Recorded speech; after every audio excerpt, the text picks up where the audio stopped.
আরে ভাই 15 বছরে আপনারা কোথায় ছিলেন যখন আমাদের উপর নির্যাতন হয়েছে? ভারত থেকে মৌচাকের ঢিল মারছে, আর সেই ঢিলে তারা শাহবাগে যে উপস্থিত হয়ে 8 দফা কখনো কখনো বিভিন্ন ভাবে বলছে যে বাংলাদেশে হিন্দুরা নির্যাতিত হচ্ছে। সব পেতারটা তো এই দেশ ছেড়ে পালাতে পারিনি, কিছু রয়ে গেছে। তারা শাহবাগে প্রতিদিনই কিছু না কিছু ছোটখাটো প্রোগ্রাম করছে। আমাদের পট পরিবর্তনের যে 5 তারিখে ঘটলো, তার আগে আপনি দেখেছেন এদেশের প্রধানমন্ত্রী পালিয়ে গিয়েছে ভারতে। আর ভারত থেকে এই উস্কানিটা দিচ্ছে এই কারণেই যে এরা মানুষের কাছে প্রকাশ করতে চায় যে সাম্প্রদায়িক দাঙ্গা। আসলে তারা কিছু লোককে পয়সা দিয়ে তারা পুতুল ভাবে সাজিয়ে, পুতুল যেভাবে সাজায় ডামি, সেই ডামি যারা তারা নির্বাচন করেছে, সেই ডামি দ্বারা আমাদের সব পেতারটা তো এই দেশ ছেড়ে পালাতে পারিনি, কিছু রয়ে গেছে। তারা শাহবাগে প্রতিদিনই কিছু না কিছু ছোটখাটো প্রোগ্রাম করছে। আপনাকে এই 15 বছর দেখেননি আমরা যে নিরাপত্তায় ছিলাম না, আমাদের পূজা যে ঠিক মতো করতে পারিনি?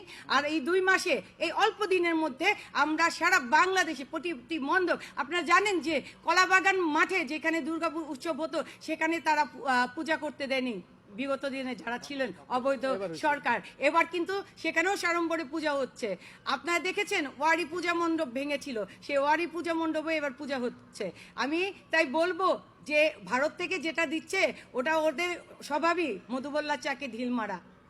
আমরা যখন মারবো তারা আবার পালানোর পথও পাবে না। আপনারা তো অবশ্যই ভালো কাজ করছেন। আমার এখানে বিশ্বজিৎ ভদ্র, রাম, তারপর মিহির, এরা শৃঙ্খলার দায়িত্ব পালন করছে জোরদার সাথে। আমি বলবো যে আপনাদের সহায়তা যদি আমরা না পেতাম, সাহসিকতার সাথে এই মুহূর্তে আমাদের পূজা করা সম্ভব ছিল না। এর জন্য তো আমি সবসময় বলছি যে অন্তর্বর্তীকালীন সরকার, ইভেন আপনি আমাদের শ্রদ্ধাভাজন স্বরাষ্ট্র উপদেষ্টা, আপনাদের কাছে আমরা কৃতজ্ঞ। আজকে আমি এই সাংবাদিক ভাইদের উদ্দেশ্যে বলতে চাই, যেহেতু আমি আপনাদের সাথে একজন, আমি বাংলাদেশ ফেডারেল সাংবাদিক ইউনিয়নের নির্বাহী সদস্য অপর্ণা রায়। আমি এই কারণে বলতে চাই, আজকে আপনারা নিজেরাই কিন্তু এত মিডিয়া নিয়ে সামনে আসতে পেরেছেন বাক স্বাধীনতা আছে বলে। বিগত দিনে কিন্তু আপনার সাংবাদিকরাও স্বাধীন ছিল। যে ভারত থেকে মৌচাকের ঢিল মারছে, আর সেই ঢিলে তারা শাহবাগে যে উপস্থিত হয়ে 8 দফা কখনো কখনো বিভিন্ন ভাবে বলছে যে বাংলাদেশে হিন্দুরা নির্যাতিত হচ্ছে। আরে ভাই 15 বছরে আপনারা কোথায় ছিলেন যখন আমাদের উপর নির্যাতন হয়েছে? এই ঘটনাগুলো তখন তো প্রতিবাদ করেনি। এরা দুর্বৃত্তকারী, এরা কোনো ধর্মের নয়, না হিন্দু, না মুসলিম, না বৌদ্ধ, না খ্রিস্টান, তারা হচ্ছে দুর্বৃত্তকারী।